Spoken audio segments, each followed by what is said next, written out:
Une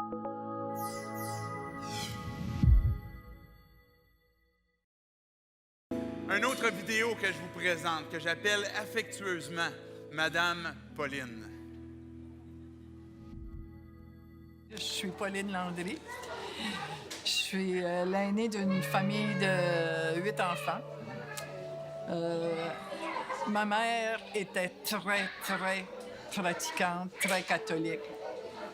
Elle lisait des annales, c'est la lecture qu'elle faisait. Mon père, lui, lisait la Bible. Puis il disait, il n'y a pas un de curé qui va m'empêcher de lire la Bible. Mais moi, j'ai jamais voulu lire la Bible. Je lisais des passages, ça me tentait pas, mais je lisais le Cantique. Ça, je l'ai lu beaucoup, beaucoup. On est 4 garçons, 4 filles. Il reste 3 garçons. Celui-là qui me suivait s'est suicidé malheureusement à l'âge de 50 ans. C'est quelqu'un qui avait beaucoup, beaucoup souffert, qui avait vécu des abus physiques, mais aussi des abus sexuels. À l'âge de 7 ans, on est déménagé au Nouveau-Brunswick. On était déjà 5 dans la famille. Puis on s'en allait chez des religieuses.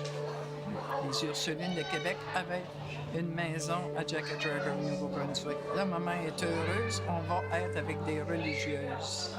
On a seulement été 1 an là, parce qu'un matin, ils ont été appelés puis ils ont dit qu'ils ne pouvaient plus travailler là. Mais on ne savait pas pourquoi. Puis mon frère a gardé le secret parce qu'il était allé à la confesse la veille pour faire sa première communion. Alors, qui a été puni? C'est nous autres, la famille, c'est pas la femme professeure qui abusait de mon frère. Et moi, quand j'ai su ça, quand mon frère m'a témoigné ça des années plus tard, j'ai vu la souffrance qu'il vivait à cause de ça.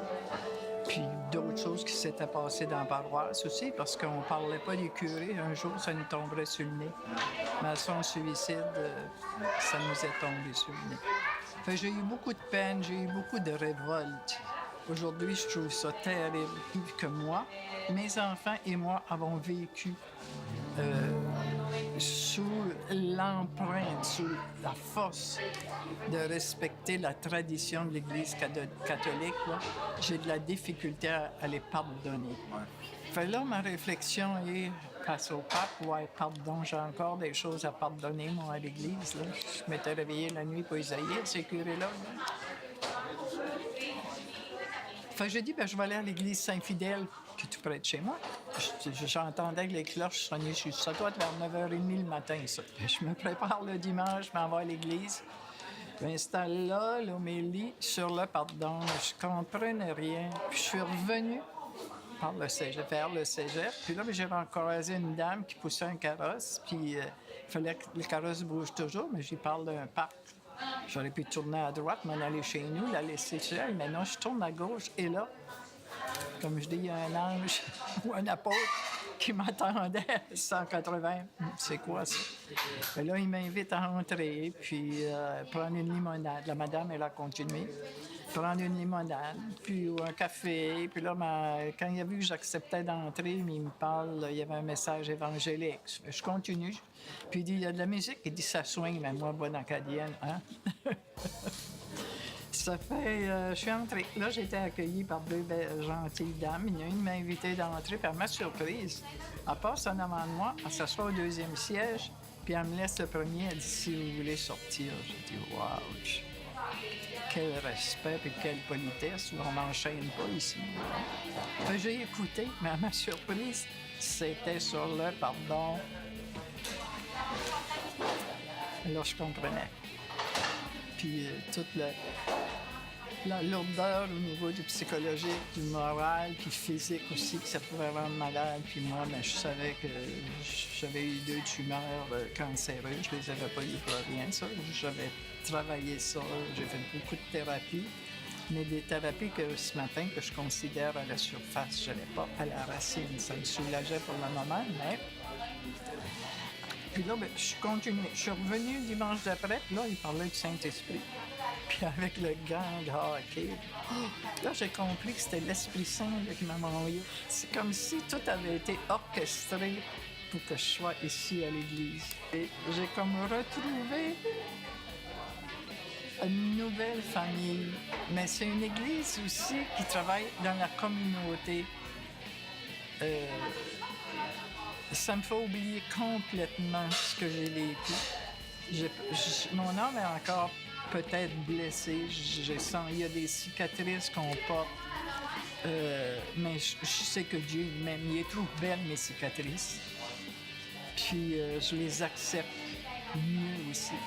Puis là, ben, moi, d'aller à la connexion, de faire le pardon, là, j'avais besoin d'aide, c'était tout. C'est comme je disais, moi, j'arrive ici, vous me parlez de la Bible, vous me lisez des textes.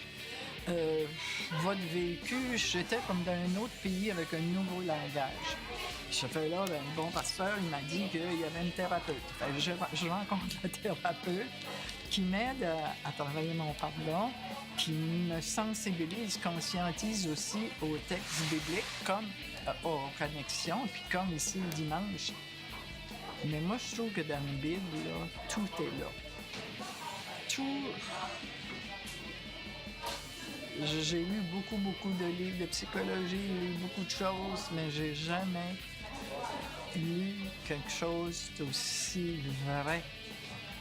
Puis là, j'ai compris mon père, pourquoi il lisait la Bible, puis Christy de Curie, c'est pas ça qu'il disait, puis sa relation avec les protestants qui parlaient direct à Dieu. Puis je comprends que Jésus il est mort sur la croix pour me libérer, mais en libérer d'autres aussi, tu sais.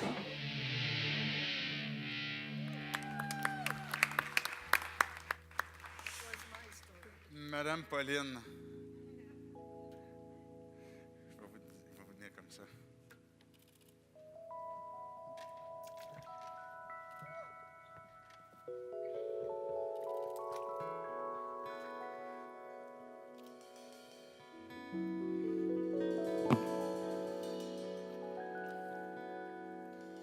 C'est pas trop froid?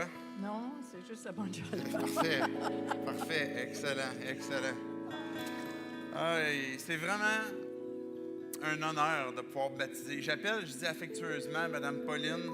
À l'occasion aussi, je l'appelle ma doyenne préférée, notre doyenne à 180. Je suis content qu'on ait l'occasion de baptiser des gens de tout arrière-plan, de tous âges. Et puis, vous êtes, depuis que je vous connais, une femme au cœur jeune.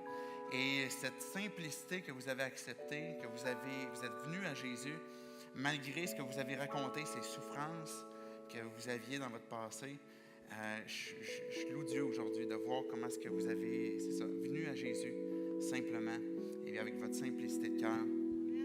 Merci. Madame Pauline, est-ce que vous croyez que Jésus est mort et ressuscité pour vous donner la vie? Oui, je le crois vraiment. Oui. Est-ce que vous croyez que c'était pour vos péchés, personnellement, qu'il est mort? Oui. Oui. Sans doute, j'en ai fait beaucoup. Est-ce que vous voulez montrer à travers votre baptême maintenant à tout le monde que vous voulez suivre Jésus, que vous voulez vivre sa vie?